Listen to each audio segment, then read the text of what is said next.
Well, hello, everybody, and this is What is Truth, Part 92, and happens to be the eve of the Ides of August.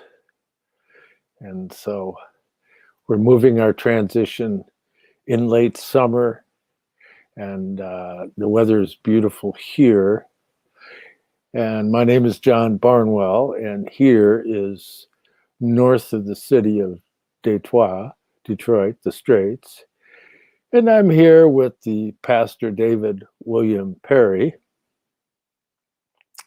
And once again, we're going to pursue the concept of truth and see if we can find some orientation that leads us a little bit further on our quest. And so hello to everybody checking in. And hello to you, Reverend or Pastor. Now it's Pastor. You keep changing your honorific. You're confusing me. Hi, John. Yeah, I just noticed it's because it's blazingly hot here, infernally hot. I look like I've been savaged. I mean, it's so nasty. It's like being in the Sahara, but it's a different sort of heat, so it just cuts through you. I like hot, but not this type of hot. I don't really keep changing it. I was doing something with Channel 4 recently who said, but what is your occupation? And I said, I pastor a church. And so they made a big fuss of it. They gave me this. Right. So I thought, what if it's going to be a problem for everybody?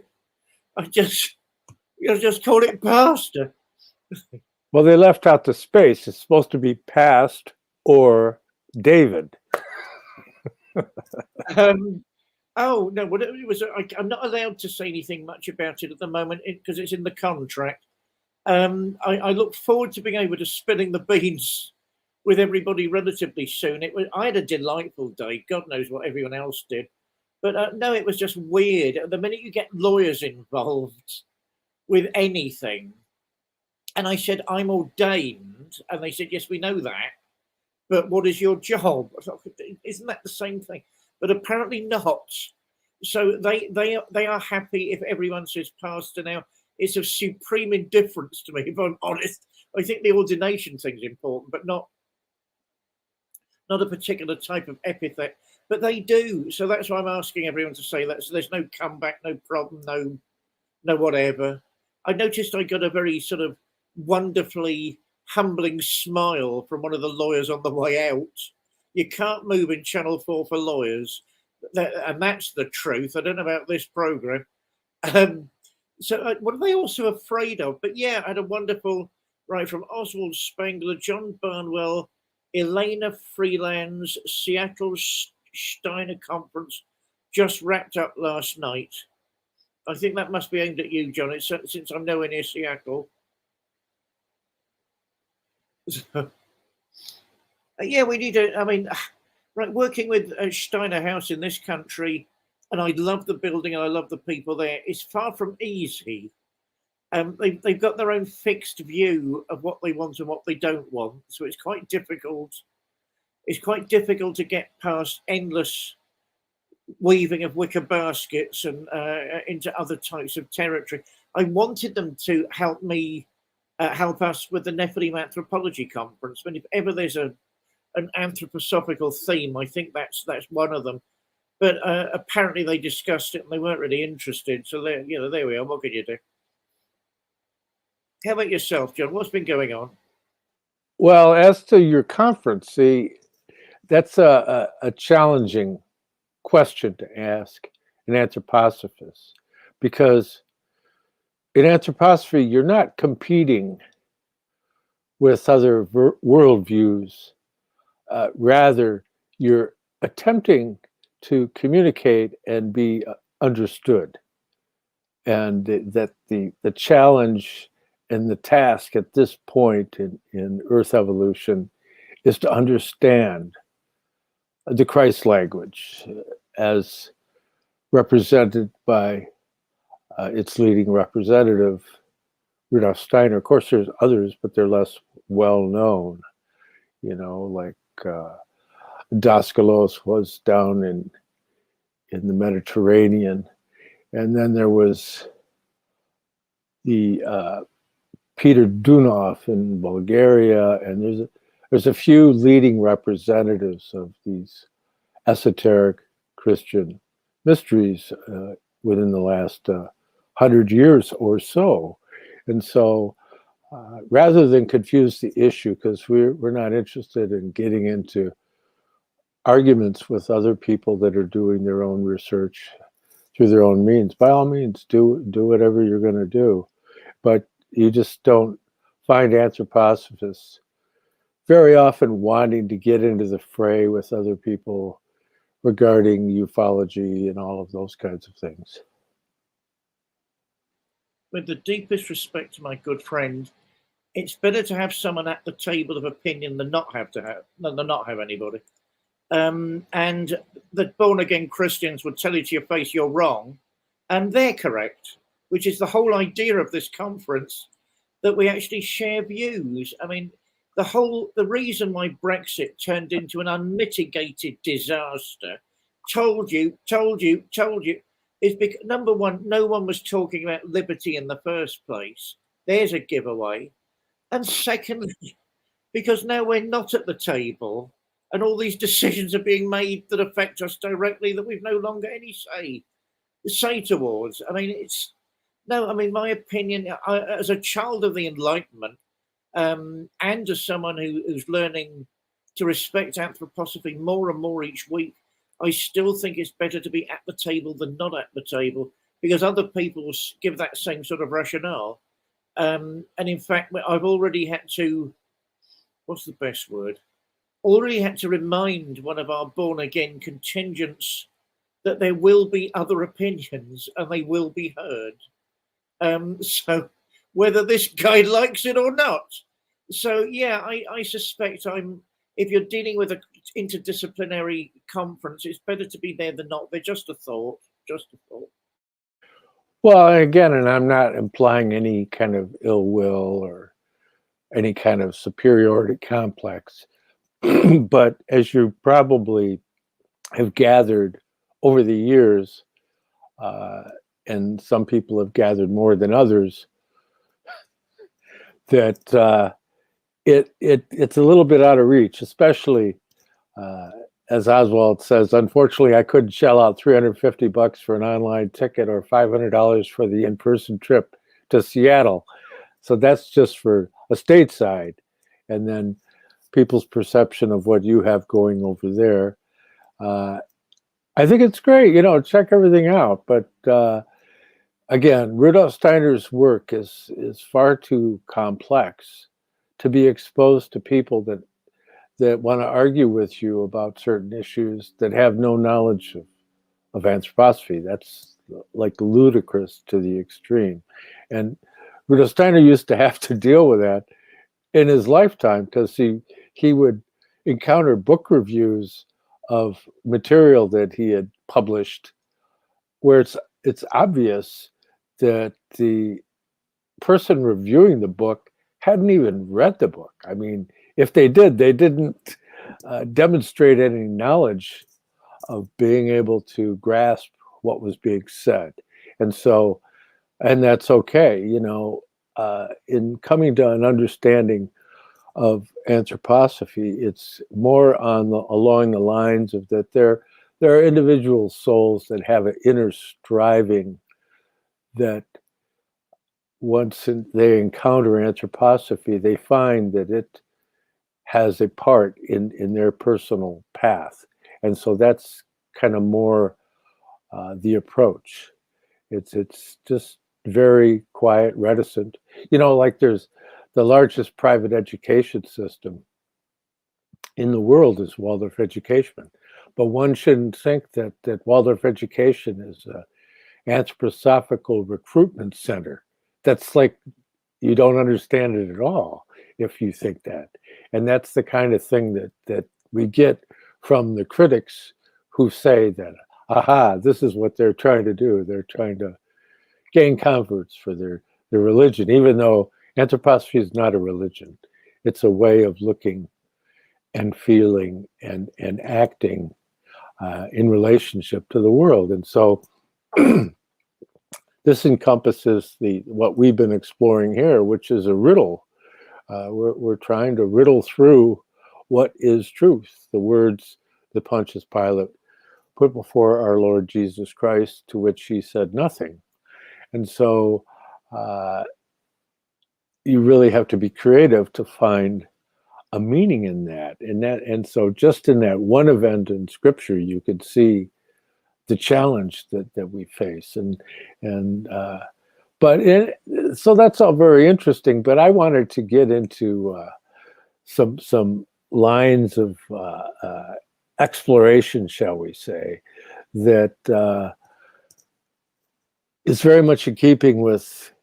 It was one of the first Steiner books that I got was a book that included it was a very slender volume. I should have dug it up, but I did not. But A Man in the Past, Present, Future, Lecture 4, The Sun Initiation of the Druid Priest and His Moon Science. It was given in Stuttgart on September 10th, 1923. And it's in the Collected Works, volume 228. And in there, Rudolf Steiner says, and I quote, "In olden times, the instinctive knowledge of mankind knew nothing of the significance of death. For men remembered the pre-earthly life and knew that death is only a transformation. They did not feel death as any deeper incision than this. Above all, there was no such thing as the tragedy of death. This only entered in when the mystery of Golgotha approached, which became indeed a redemption from the fear of death." More recently, that was published as volume 228 in the Rudolf Steiner Press editions under the title Initiation Science and the Development of the Human Mind, the Druid Priest's Sun Initiation and His Perception of the Moon Spirits. And the links are below here on YouTube. But in keeping with that type of an understanding, which is similar in a way to what I've been discussing with the Wonders of the World lecture cycle, where he explores the Greek mysteries and the mythos of the Greeks, and tries to give you a characterization of how ancient humanity had their relationship to the world and to the spiritual world and the spirits of nature and these celestial hierarchies and all of that.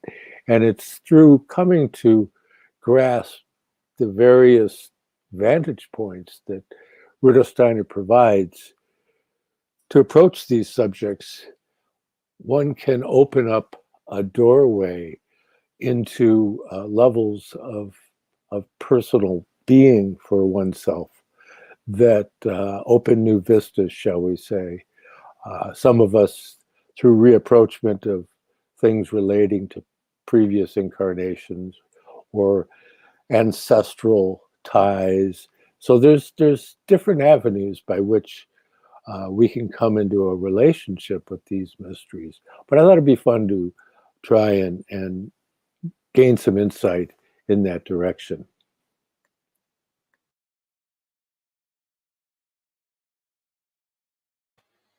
Hopefully more than fun, although I don't decry the place of fun I think Western civilization does. Yeah, after I said that, I thought, wait a minute. I mean, but, I'm merely a court jester, so I guess you're gonna have to live with it. I appear to be the sliced to death pastor looking at this. No, of course you're not. I mean, do you know Brian Cano, my chum? What's it? America's the Haunted Collector. What's it called? Haunted Collector. That paranormal program on American TV. Anyway, he makes the mistake of reducing everything to fun.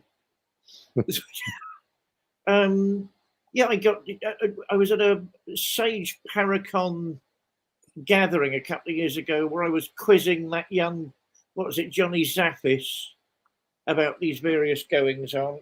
Haunted Collector. And yeah, fascinating material. But no, I don't know why we're always pandering to youth culture, particularly when we need to ask why is youth always wasted on the young.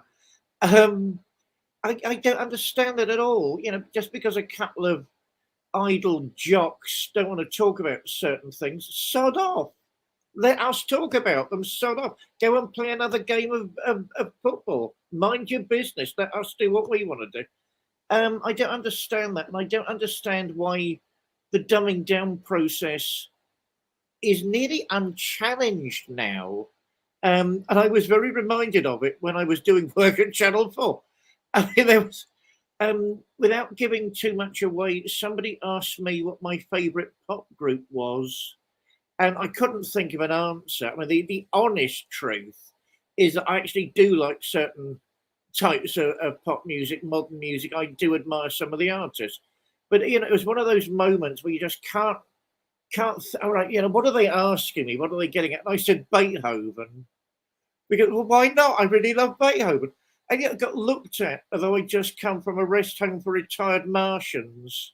You know, I mean, but what is wrong? Sorry, are we meant to forget everything before the 1950s? And oh my God, don't even mention them. Yeah, I mean, this is absolutely ridiculous. And there seems to be the need.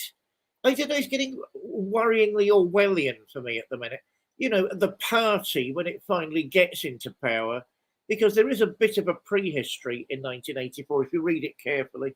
I mean, what they want to do is abolish time, a very clever insight on the part of Orwell.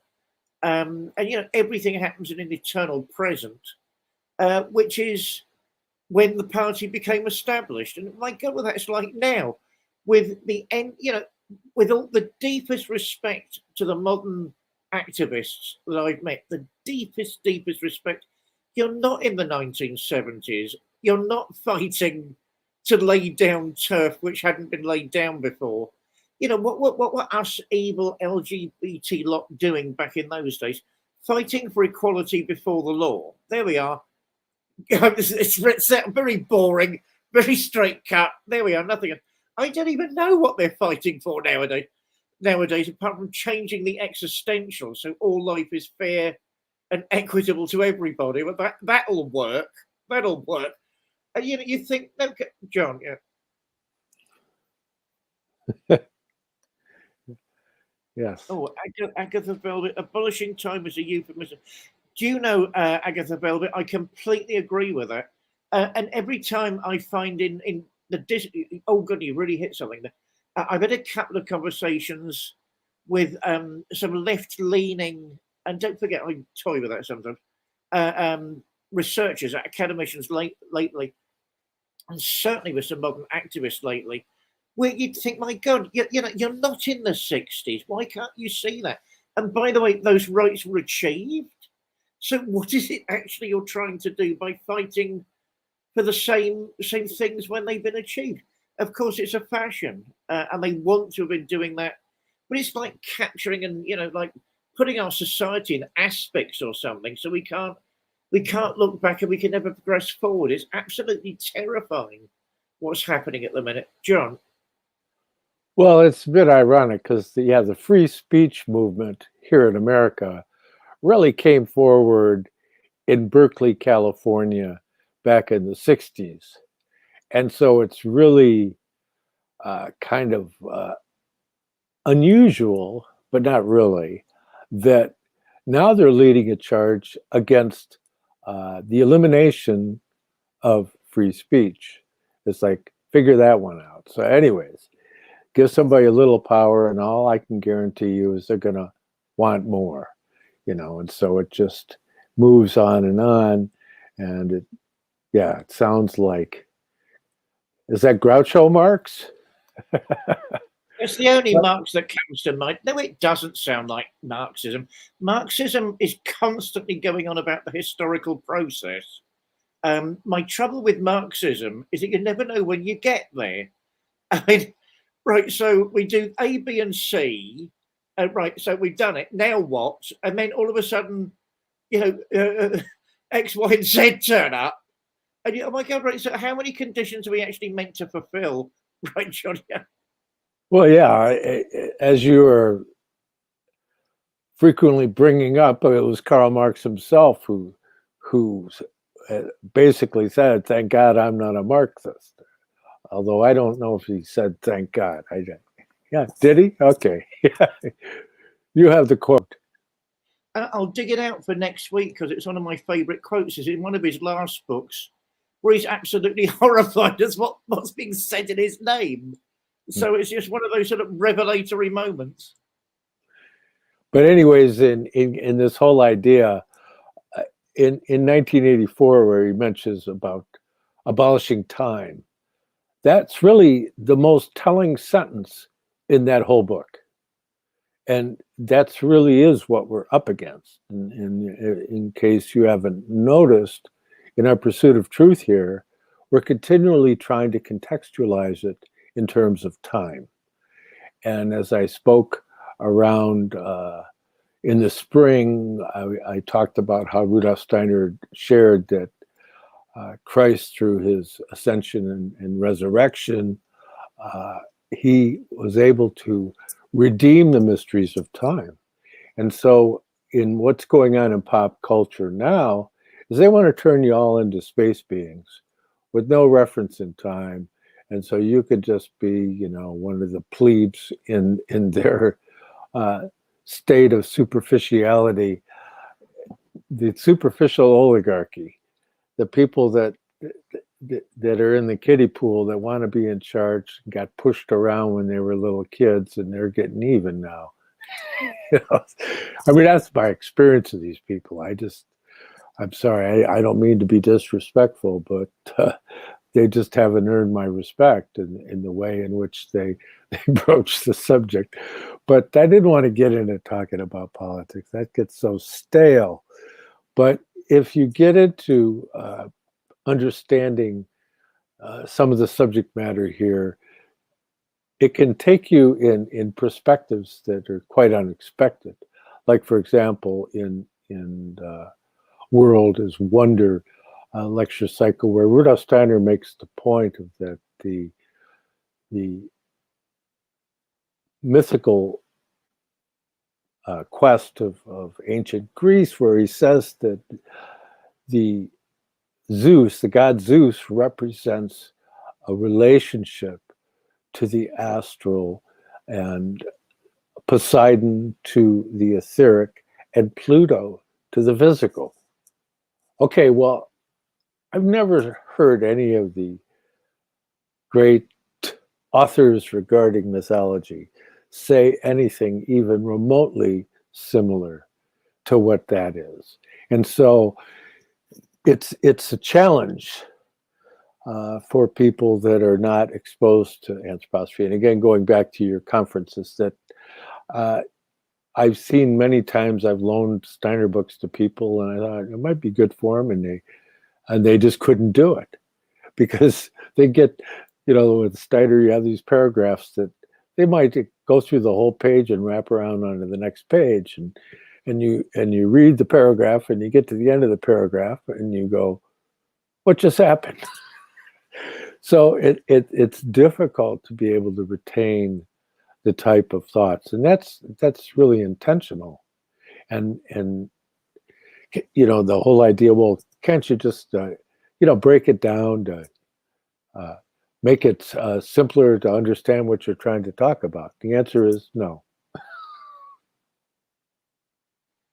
Again, at the risk of falling out, the answer is yes. I, apart from you, I actually started on the road back to anthroposophy actually a year or two before I met you. Curiously, I was a member of the society years back, and basically at that time, I think I said it to you. So many other things were going on. I let it slip. Never let things slip. Never let things slip. But I let it slip. But they used to have a bookstore. Oh gosh, near Museum Street, near the Atlantis bookshop, where I visited recently. They used to have a tiny little bookstore I think the idea was just catchment, because lots of people go down that part.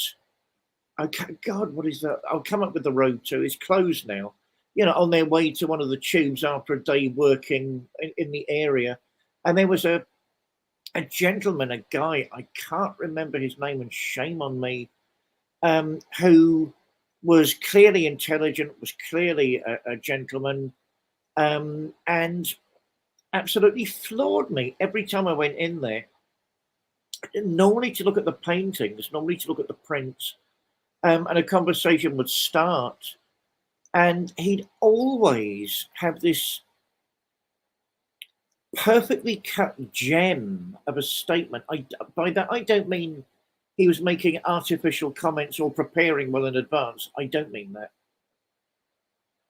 That's it. The Wellspring Bookshop. My other half is showing where it is, and he was a giant.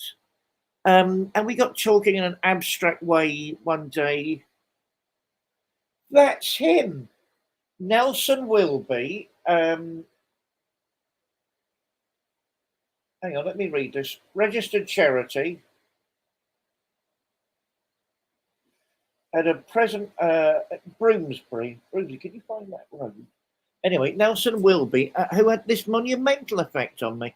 And it's, I'll tell you what, I can tell you the exact conversation that led me back to anthroposophy before I met you. We were talking about energy and matter, as you do.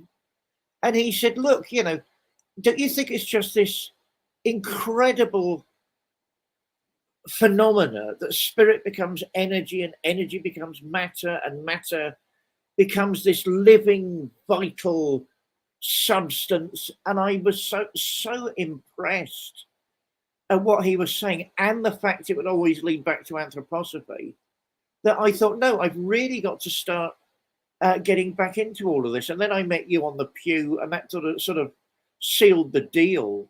But I never underrate the fact that some people do have those skills, and they do need to make them known.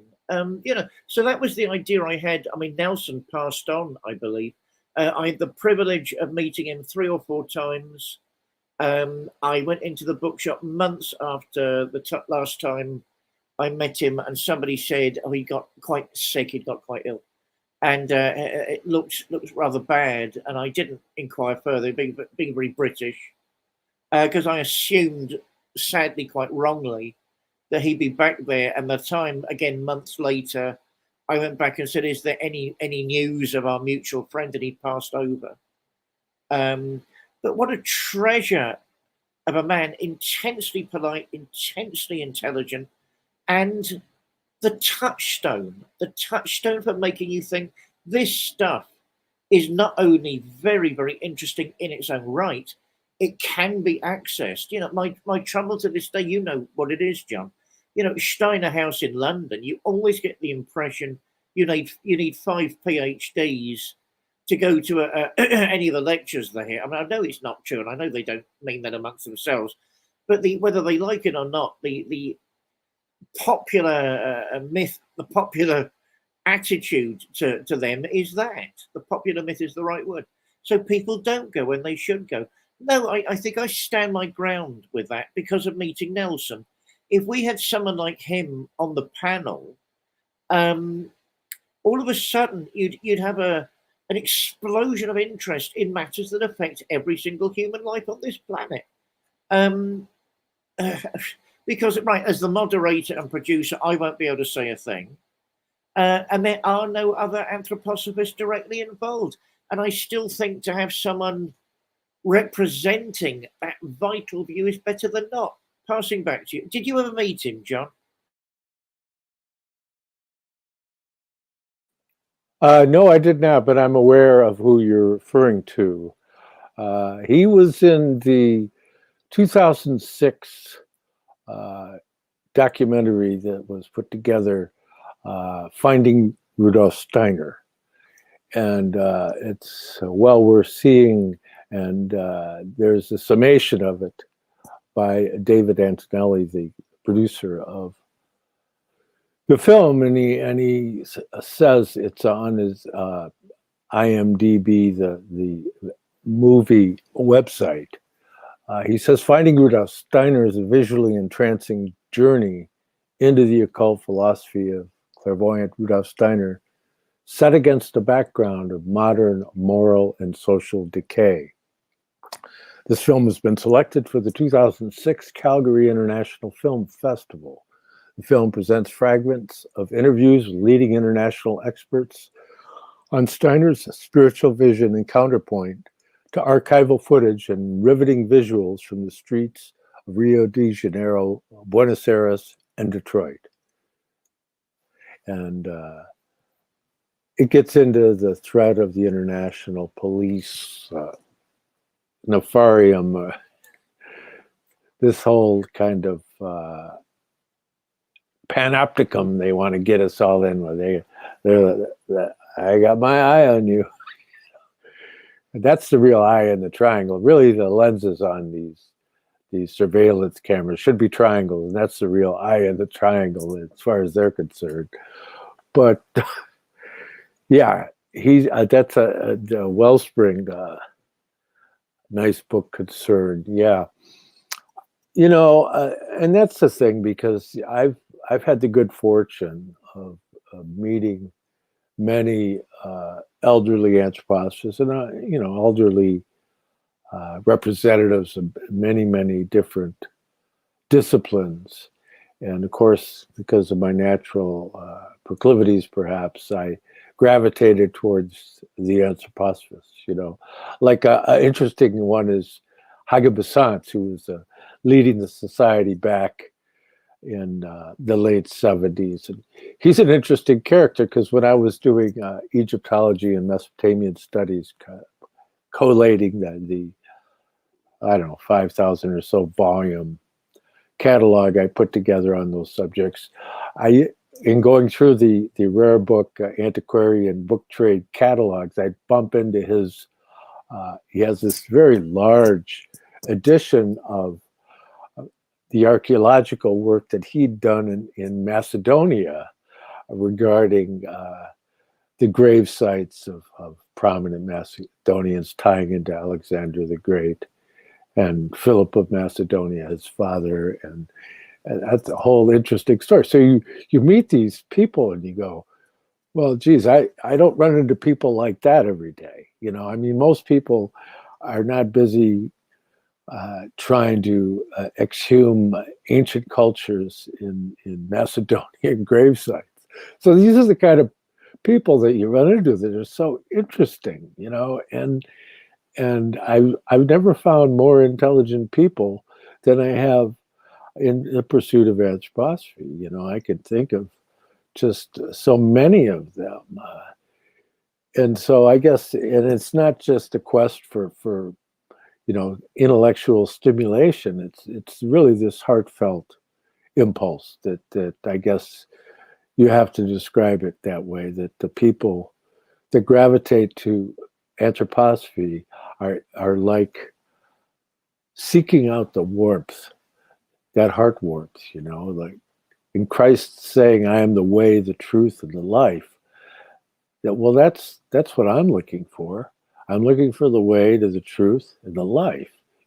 I admit I'm just a court jester in the court of the king, but it's important to understand Rudolf Steiner's indications regarding his work. And he said he was really looking for 4 times 12 people that could truly take up the task of anthroposophy. And so when you look at the scale of his organization and all that, and yet you still wonder, well, has that happened yet? Are there really 4 times 12 people that can truly meet that challenge? Because that can serve as an antidote for these dark forces that are attempting to separate us from the realms of soul and spirit and make us just space beings, like in 1980. Yeah, I still can't see you as just the court jester, although of course that makes me one of the king's advisors. So I'd have to stand there berobed with my flat cap on, arguing about two substances. I'm sorry, there's not just one. And that's to everybody's bewilderment.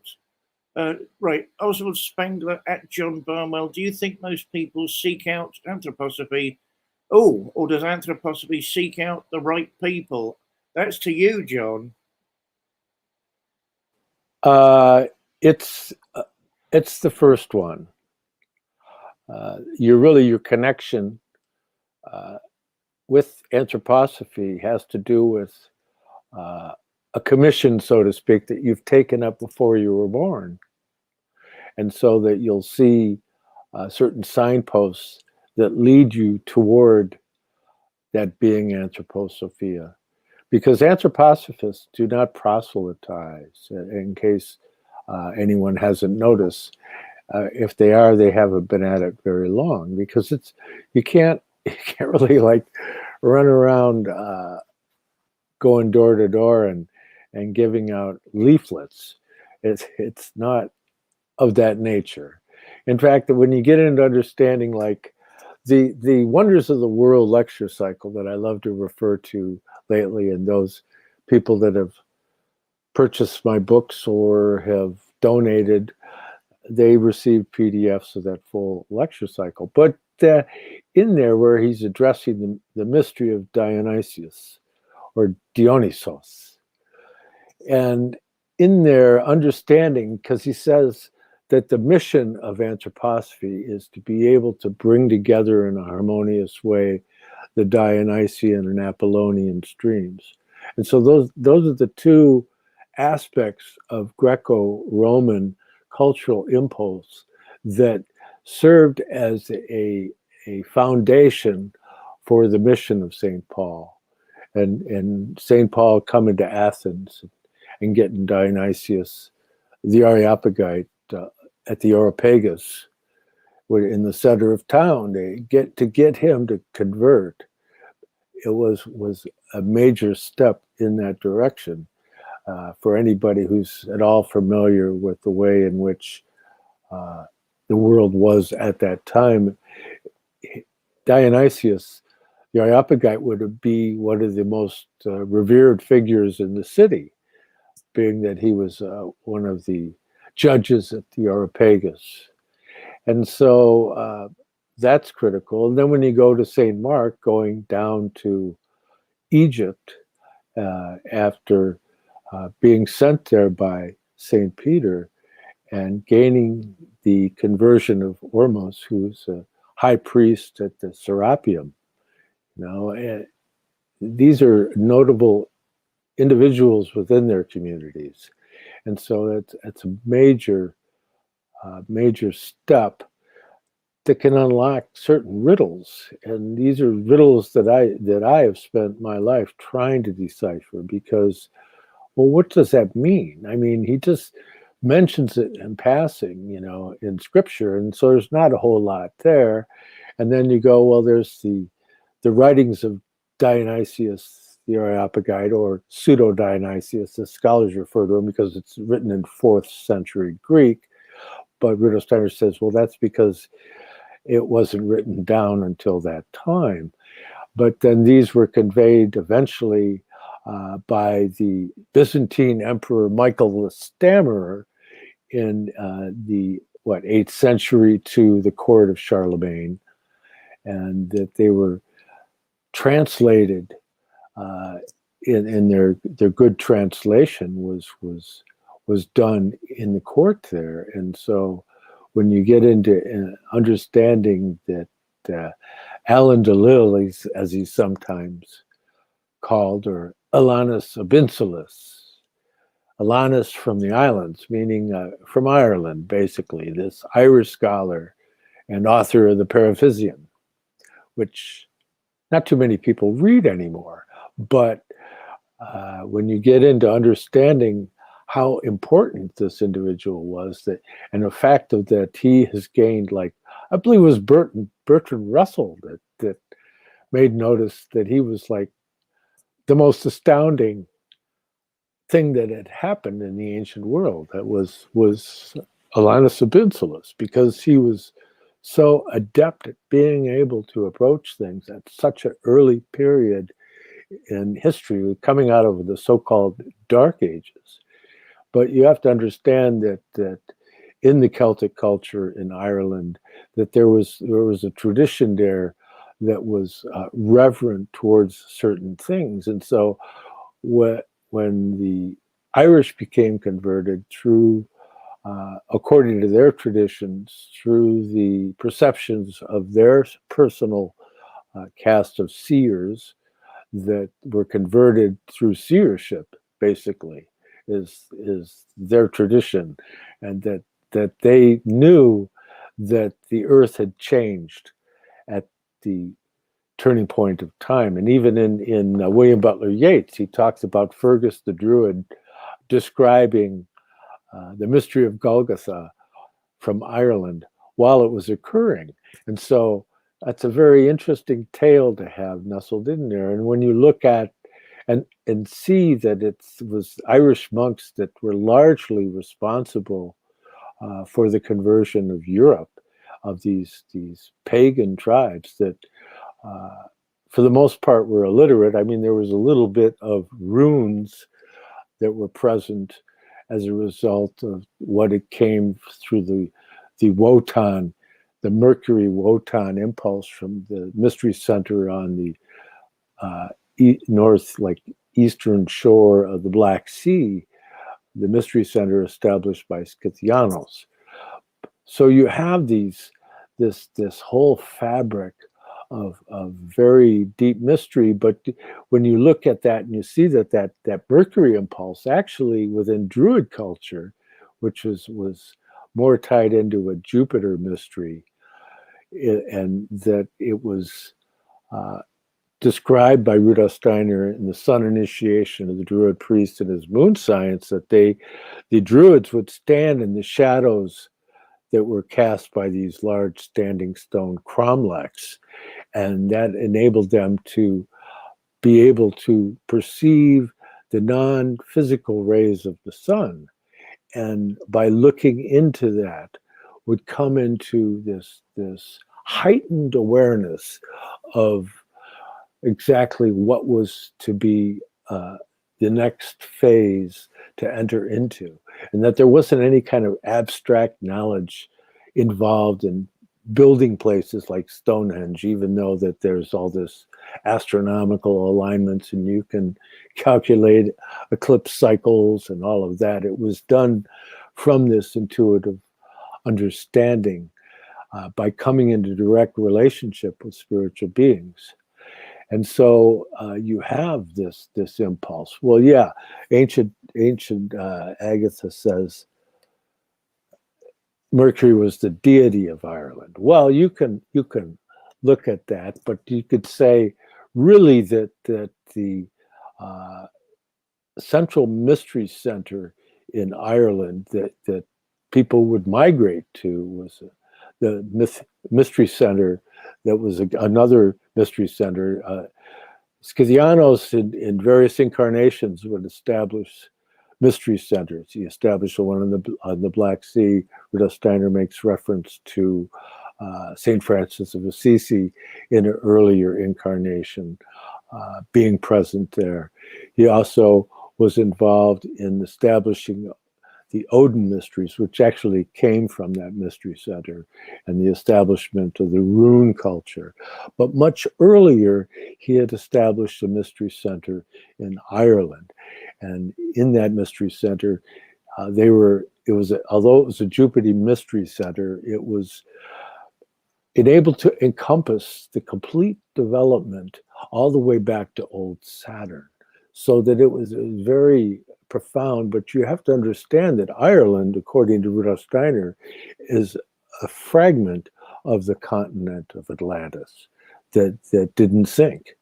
And so it has a very unique destiny and actually a paradisical quality as far as its terrestrial configurations, according to Rudolf Steiner.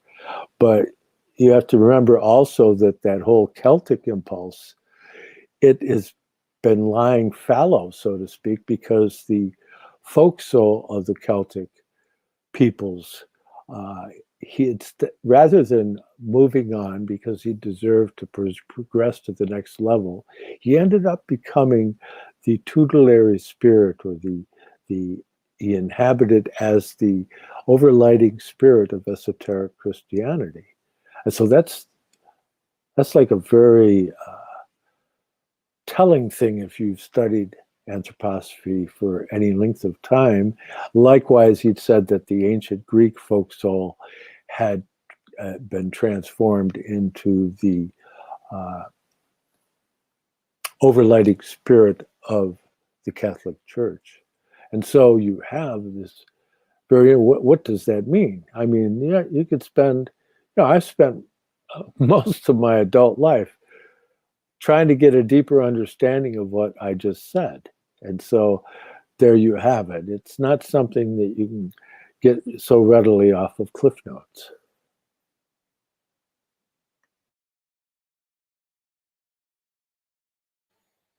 That was self-explanatory, so there's not much to dig around with at the minute. I think it's unwise to forget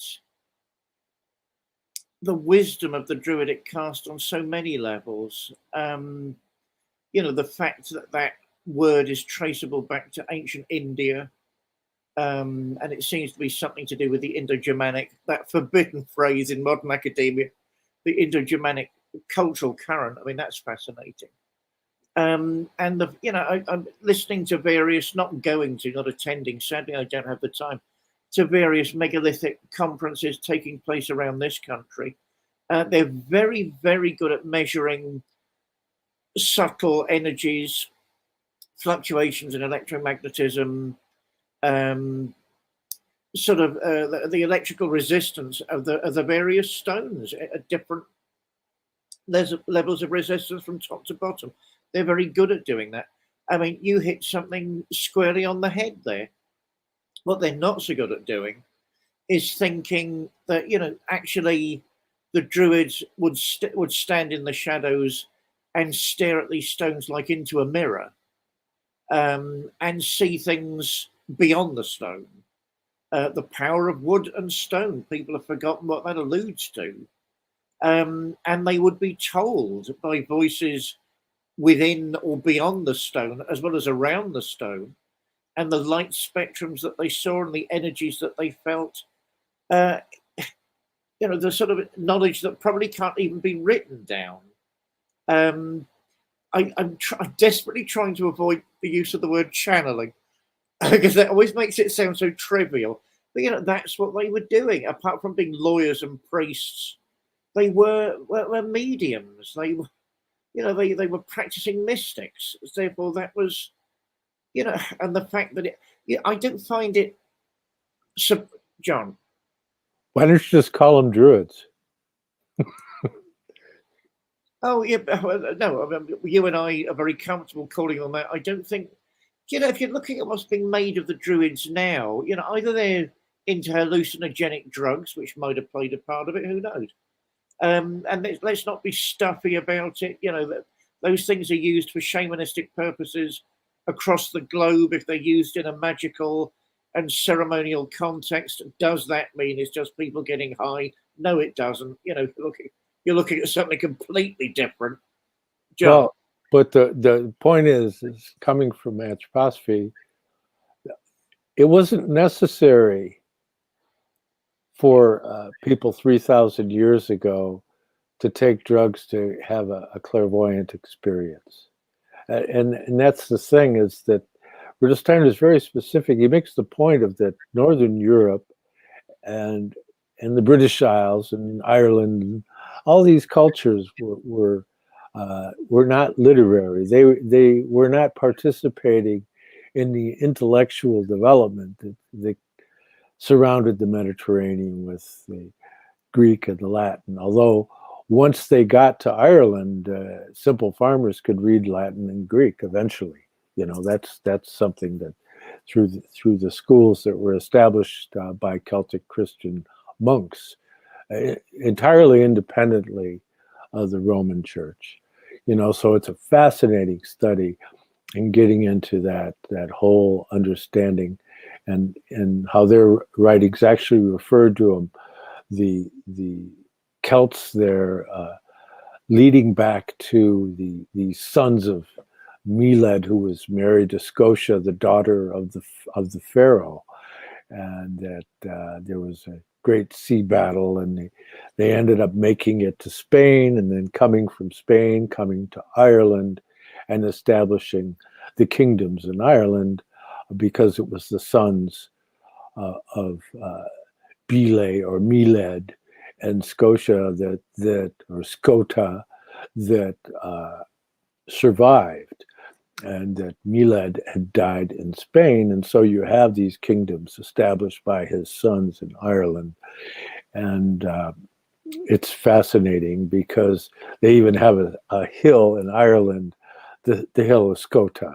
I have a picture of it somewhere in my computer, but it's said to be where she was buried. But which is interesting, because if you get into that and then you start seeing the various, most of them clerics that are attempting to decipher this ancient lore, within the tradition itself, they refer to themselves as a Scythian tribe that were a mercenary army in the service of the pharaoh.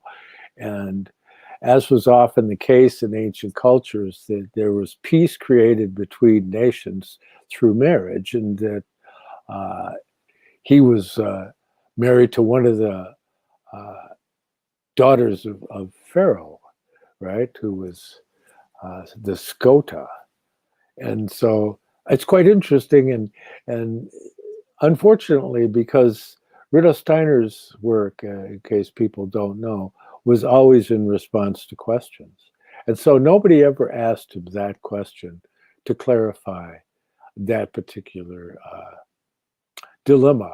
Although he did mention that there was, during the time of Thales, a migration of some people from Asia Minor to Ireland, which is very interesting, because, of course, that's where Troy is. And so you can look into that and think about that meditatively.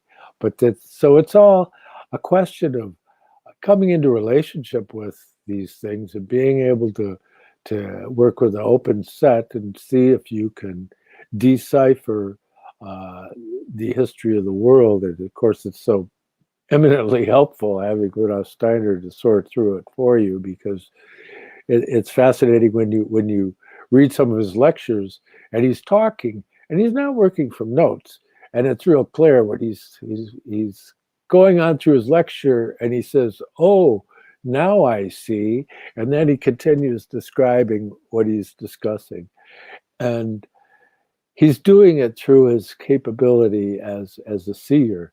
And it's very telling, and I keep bringing this up because it's incomprehensible to me to think that he would be able to maintain the internal consistency that he achieved over his career, giving these thousands of lectures, if he was just making stuff up on the fly just to have a career. I mean, anybody who accuses him of that, they deserve the silence that they'll get in return. It doesn't even qualify for an answer. It's absurd. And so it begs the question: Are you willing to make the effort? And it's important also to understand is that you currently have an opportunity to be able to do that, to study his work. There's literally just a monumental amount of his material that's available online on YouTube and on their own podcast websites and all of that, so you can begin to think about these things, because you never know where you're going to reincarnate. The terrifying thought. Yeah, I sort of mentioned bearing in mind the state of the world at the minute. I sort of mentioned that I think to protect the shamanic cultures more than the Northern European ones, where of course that is part of their ceremonial activity, and rightly so. Yeah, I certainly don't think Druids would have needed to do that on a personal level. I think that's beginning to creep into modern academia, but simply because they don't know what they're dealing with, because the super sensible isn't really on their radar anymore, which is not even an idea. The minute ideas are off the radar, I wish we could get into abstract thinking, because even that can't take place. No, I mean, the phenomenology of what the Druids were doing is being undercut, and it's being minimized, and it's being reduced to something far less than what it was, and what they were, why they were held in such awe. A king would stand when a druid entered the room. In modern terms, I don't think that's understood, because no one sees why you should stand for a king, let alone why a king would stand for a druid. Yep. Oh yeah, I mean, if there was a battle going on, and all of a sudden a druid walked onto the battlefield, it would stop. Just period. That was it. And so nobody commands that kind of deference in today's world. And so it was completely different. And so to try and analytically approach the topic of Druidism is next to nigh impossible in a sense, because unless you have a capacity to be able to develop the concepts pertaining to the supersensible, you don't stand a chance, really.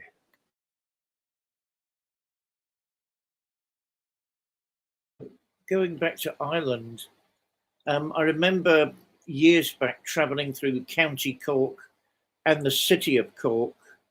And when we got through a beautiful, beautiful little city, when we got to the other side of it, it was having the type of sunlight they hadn't had in around 25 years. Why is that important? Because as we stood on the bay, the mountains at the other side of this idyllic crystalline bay were turning rose-coloured and then disappearing in front of our eyes. And it was so breathtakingly beautiful, and a natural phenomena, and so out of the ordinary. Cars were literally stopping in the roads and watching these mountains disappear in front of us. The magic of Ireland is profound and deep, and it's a great shame that it's not really in the fashion to discuss it at the minute beyond political processes and troubles. And if you actually talk to the people over there about their perceived troubles, it's 10 times more complicated than people ever think here. All the news, a shame on modern reportage, shame on these journalists that that want to reduce historical events to a TV drama and make clear sides against each other for ratings. I mean, this is absolutely disgusting.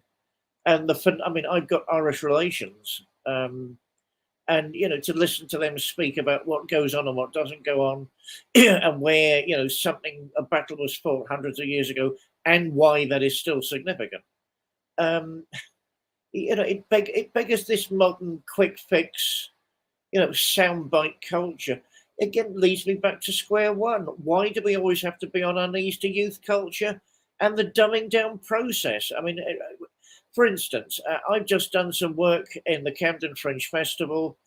I would say an easy 90% of the acts in the Camden Fringe Festival are now stand-up comedians. 90% in a theatre festival? You're kidding. And it's, if a young lady, young girl, or whatever you're meant to say now, walks onto stage and says, I'm a feminist, with her fist held out, love, that's not a joke. But the point is, everyone will shout and clap and laugh as though it is a joke, or it's something to be applauded. Actually, it's a political slogan, and they're all, yeah. This is moronic. And apparently that infection is now getting into Edinburgh itself. I'm thinking of taking our recent project to at least Edinburgh next year. And I was speaking to our Russian impresario, Victor Sobchak, yesterday evening, who said, no, there are more and more stand-up acts over there. It's this dumbing down process that knows no boundaries and simply doesn't want other issues addressed. It doesn't want them discussed. John. Yeah, well, you see, the cultivating that type of culture, the culture of space beings, which are so thoughtfully pointed out in 1984. When you look at that and you say, well, what is the proclivity of these space beings? And that's that they want to be of group mind. They have this kind of hive mind mentality that they're comfortable with. And so it's this kind of herd instinct thing. And you're expected to go along with it. And if you're not one of them, they'll point you out. And so that's not healthy, really. As far as if you come to a mature understanding of what a human being is, it's about individuation and to be able to come into one's own. It's not about being able to be accepted in some peer group. But then that whole concept of peerage, what does that mean? These are people that you have something in common with, a shared relationship to the world. And so that's that old groupthink impulse that was perfectly appropriate in the age of Gabriel up until November of 1879. But now we're in the age of the individual. And this individual might feel even disenfranchised from today's world, which is to understand because there's so much overlap that occurs when we make these transitions from one age to another. Speaking in terms of time, the space beings will definitely not understand what I just said.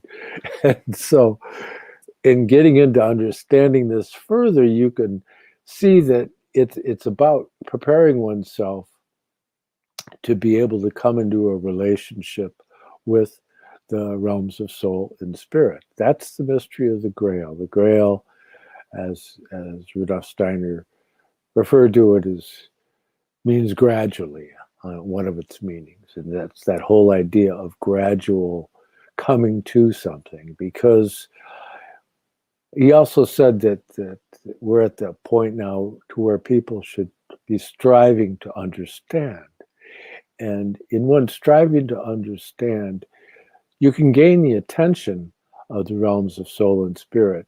And so that the development that you experience as a result of that striving to understand is that you attract the attention of the realms of soul and spirit, and that the beings of these higher realms take notice of you, and they're taking notice of you that is the foster to your development, your personal development, the development of the chakras and so forth.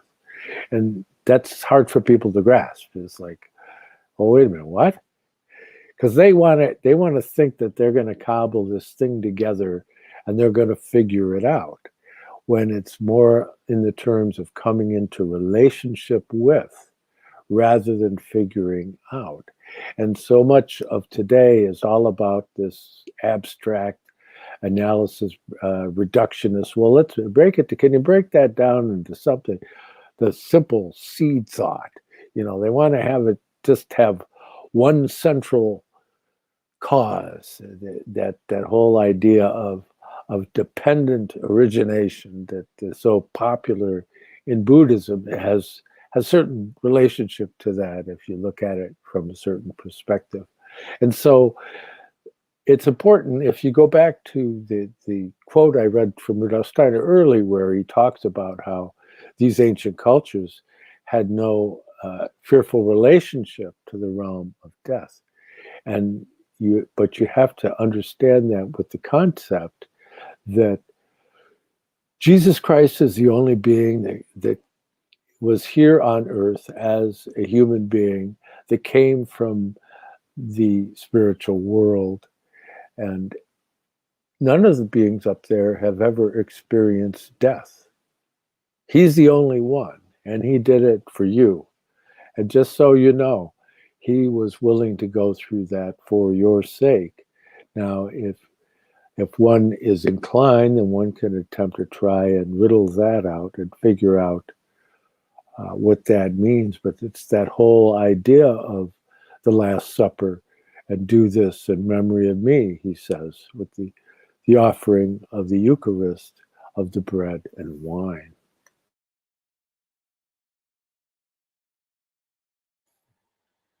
At the risk of trivializing this conversation, I'm dying of the heat and cannot take my. This is the last summer I am staying in London. It will kill me. It will kill me.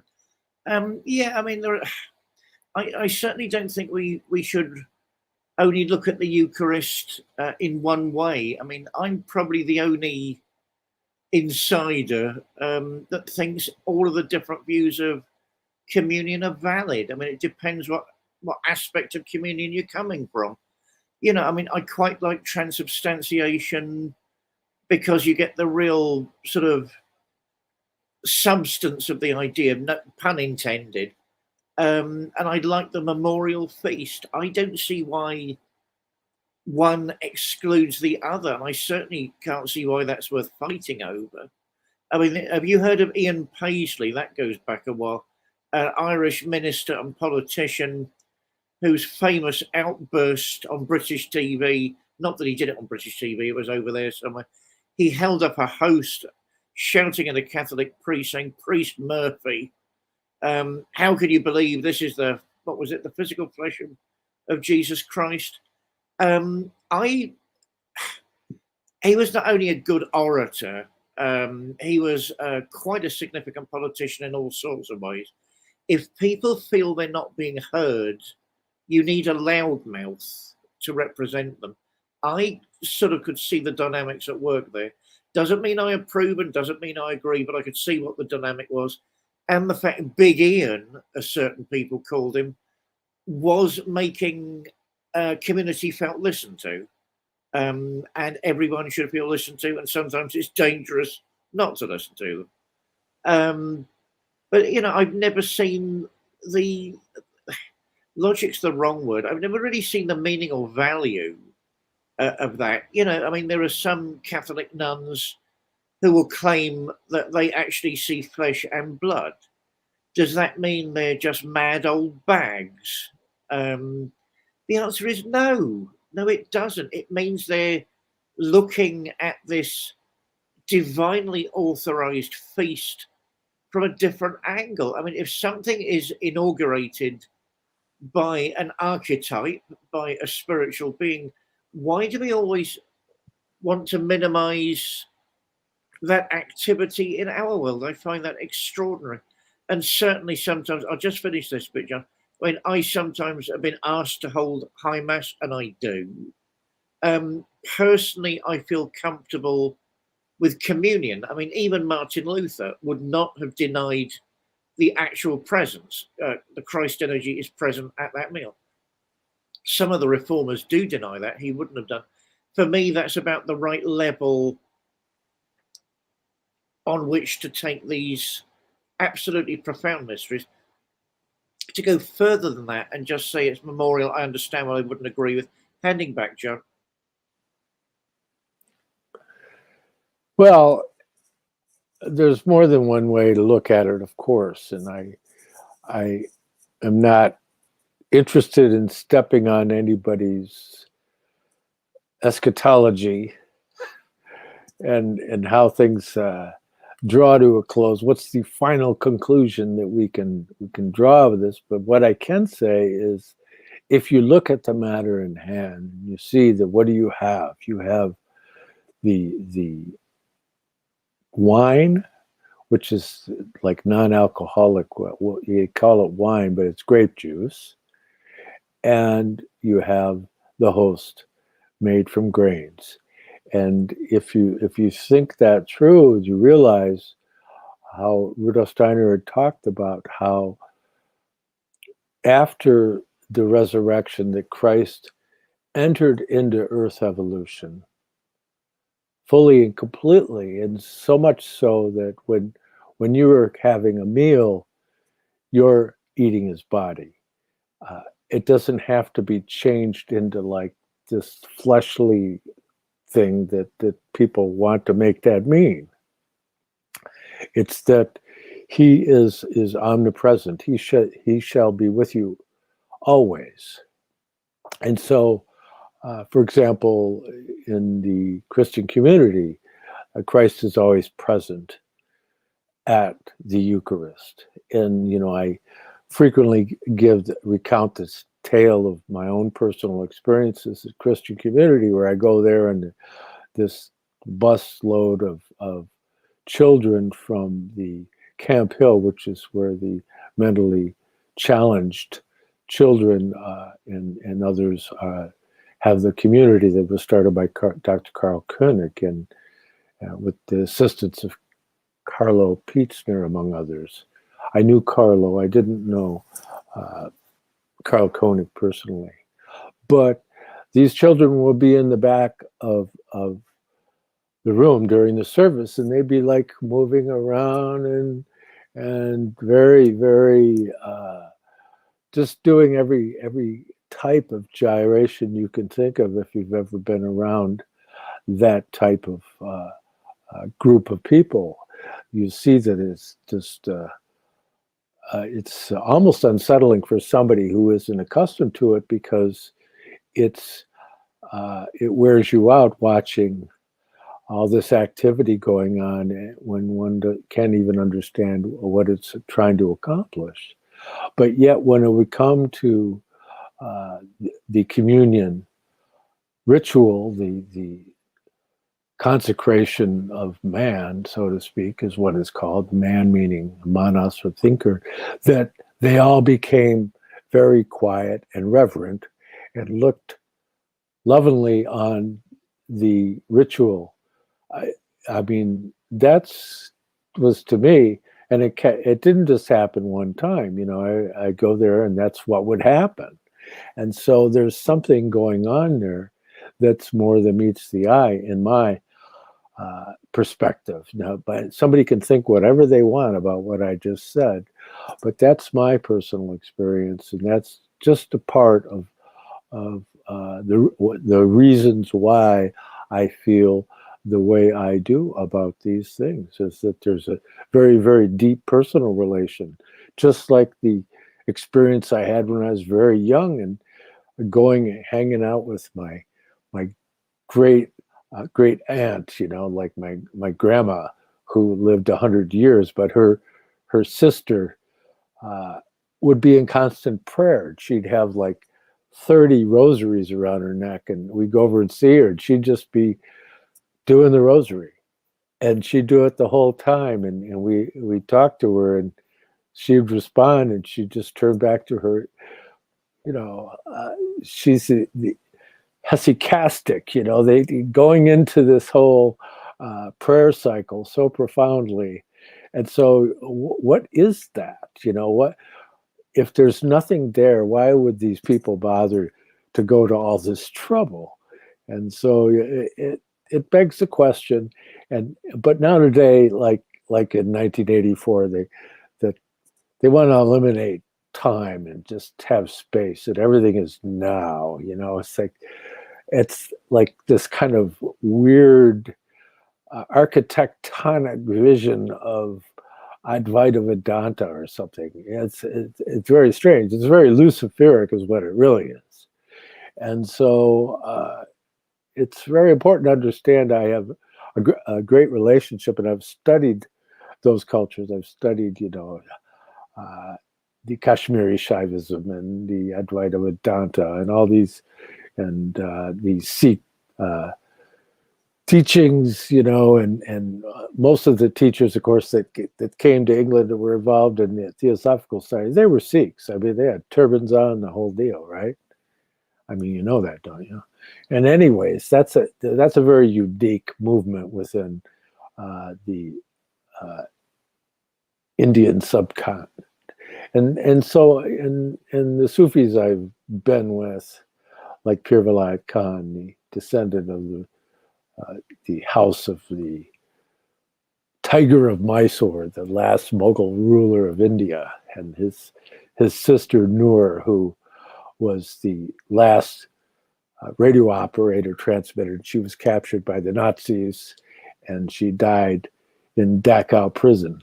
And so the caliber of people that you're going to find in many of these traditions, I just have to be, in my hipsisterian way, respecting of all their efforts. But in my mind, the answer that fulfills all these vocations is the incarnation of Jesus Christ at the turning point of time. That's, for me, I don't wish to enforce that on anybody, but if they ask me, in the right way, I guess, that's what I would say.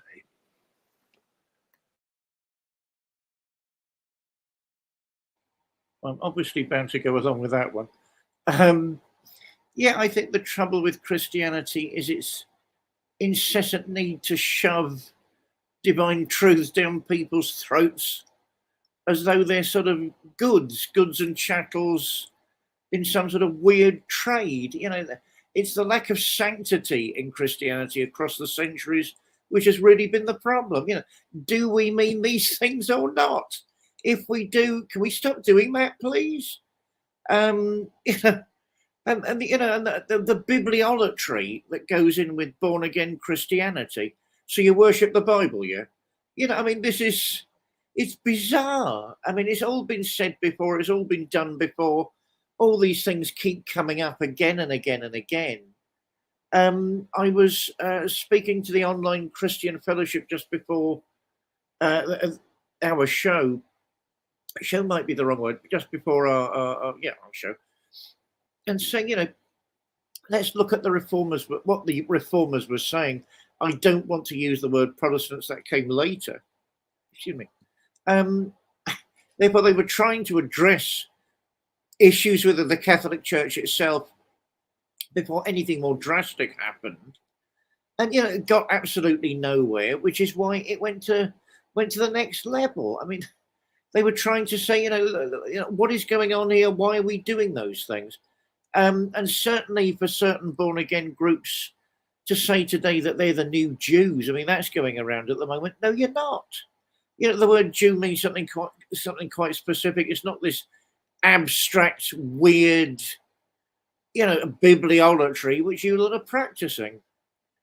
Ivan Spaziano, thanks for this show, sir. Very informative. Rudolf, it's surely more understandable than authors like Castaneda, Gurdjieff, I think that is, or others, etc.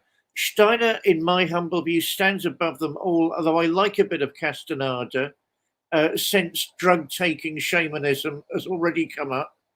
And that's not said to belittle. You can have a gag without belittling things. Gurdjieff is the real exotic esotericist, isn't he? From eastern parts of the world. People tend to forget, of course, he was a practicing Orthodox Christian. You know, I mean, his confessor for years was from Mount Athos, which must never, ever be forgotten. And he was very proud of the fact that form of Greek Orthodox mysticism, he would have claimed touched deeper parts of the human being than anything else. I would tend to draw back at that particular point as someone in love with orthodoxy. You know, that's just sort of a cultural, aesthetic intuition which may not bear close examination beyond that particular culture, although it is important and it is significant in its own right. The beauty of Steiner's works are their universality, their clear depth, and the fact that it's linguistic. I mean, what you know, people know that I've got a certain thing about, you know, Wittgenstein and so on, and what we're all here to do is study a language, and a language is not simply human. And that is one of the most exciting things I can think of and advise other people to get involved with. The fact that at the moment it's only in noble groups like the Christian community is a shame on the rest of the church. And how we actually get it beyond those boundaries, I don't know. But certainly, I'm for one, I'm interested in trying because it needs to be done. What do you think of that, John? Well, you have to do your own introspection and say, well, what is your particular path? I mean, you know, it's to be noted that certain individuals that were very close to Rudolf Steiner in the movement themselves were not members of the society. And like Walter Stein, he would show up Rudolf Steiner lecture to members, and they'd say, well, we can't let you in, you don't have a membership card. And they were speedily informed by Rudolf Steiner that to let him in or he couldn't do the talk, you know. So there is no one way of approaching these things, and getting into understanding what he means, that's the point. And that being said, and since we mentioned Mount Athos, we do have a significant friend here with us, Pastor David. And Pastor David has 3 books. The first one is The Grammar of Witchcraft, and it's not a grimoire. It's a very artistically crafted Shakespearean study, and well worth the read. And as is his Shakespearean as Poetry, Caliban's Redemption. No, that's not him on the cover. Skyclad. And his third book is his principal work at this point, although I'm sure there's much more that's going to come out of his prolific pen. Mount Athos Inside Me, Essays on Religion, Swedenborg and the Arts, edited by his very talented editor and partner, Daniele-Hadi Irandoost, who has his own book on the philosophy of education towards an anthroposophical view. And these books are all available on Amazon, and there's links below that will take you to them. You can even download a free PDF of the book on Waldorf education by Daniela. And so I highly recommend you check them out. And as for myself, I'm limited to 2 books. My humble efforts in the Arcana of the Grail Angel, the spiritual science of the Holy Blood and of the Holy Grail, and there's the bread and wine. Text and diagrams, there's extensive diagrams in here that were found in the materials of Renfrew Pfeiffer, hand-drawn, watercolored diagrams that I reproduced. I copied them out when I saw them, and then I created a great many more along those lines to go with them. And then when I wrote my second book, I created a great many more beyond that. And so this can help you to be able to retain some of the subjects that we deal here, and how to come to a deeper understanding of these mysteries as a star wisdom. And this second book is The Arcana of Light on the Path, with a foreword by the noted astrosopher William Bento, and he's also a psychologist. And you can get my books from me personally on eBay here at the continental US. If you're outside the United States, you can contact me by private message on Facebook, or you can get into contact with me through my academia link below. And in fact, you can download the foreword by William Bento for free on my academia link, which is well worth checking out. And of course, if you want to contribute to our cause here, no amount's too small. That's through paypal.me/D Parry 777 or paypal.me/John Barnwell 888. And of course, I always want to acknowledge the assistance that we've received over the years, as this podcast has been made possible by the generous support of Tyler, Vadim, Vivian, Tim, Neil, Christian, Mark, Maud, Druvman, Laura, Paula, Rick, Michael, Beth, Ishtar, Anna, Russell, and so many others over the years. I want to thank you for supporting our humble efforts here in this smallest of communities.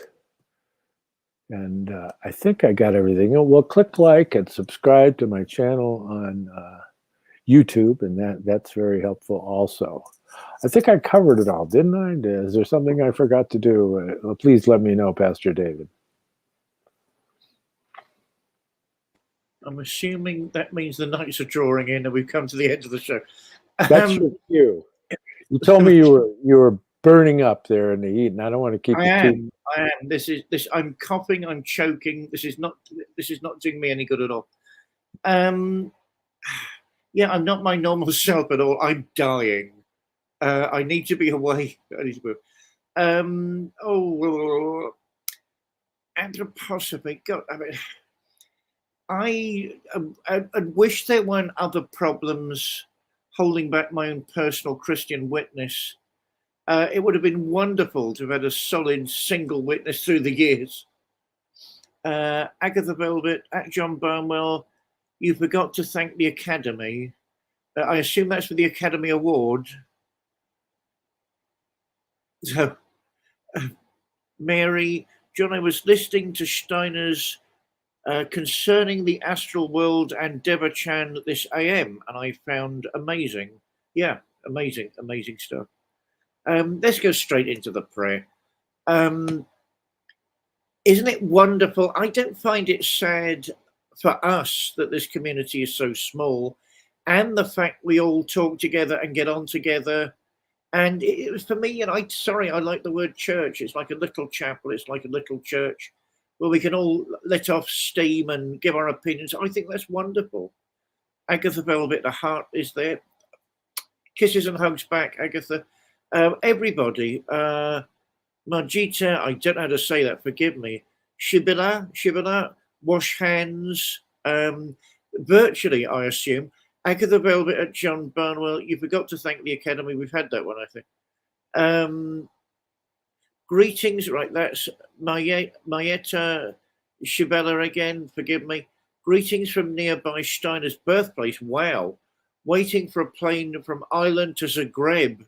Thanks for dialogue. Gosh, I love both of those places. Let's all be thankful. Wouldn't it be great if our community could grow? Yes, it would. Wouldn't we be bringing not only the gospel to people that, my God, need to hear it more than ever nowadays, but also the mysteries of the universe itself and beyond?